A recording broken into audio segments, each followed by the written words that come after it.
Hi friends नमस्कार जय जगन्नाथ। तो आज ब्लॉग आप समस्त को स्वागत करुच्ची। तो आज कौन आप जानते ना ना आज हूँ मकर संक्रांति। तो मकर संक्रांति आप अनेक अनेक शुभेच्छा और शुभकामना।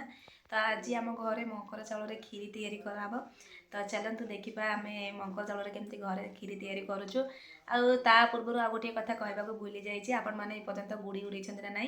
तो मुझे एपर्तंत गुड़ी उड़ेनी आपण मैंने उड़े कहे निश्चिंत। तो चलते आज ब्लॉग टी स्टार्ट करवा। आज मकर संक्रांति खीरी है पर्यंत एवं भात डालमा हो जाए खटा लुण मर्च करदे।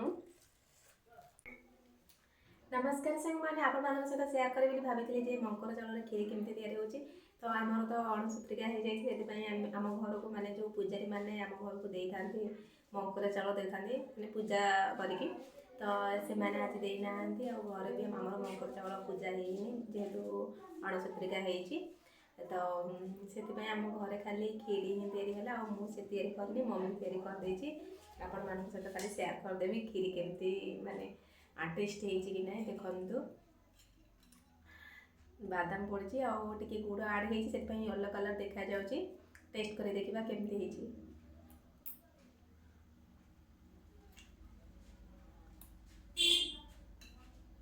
बढ़िया है।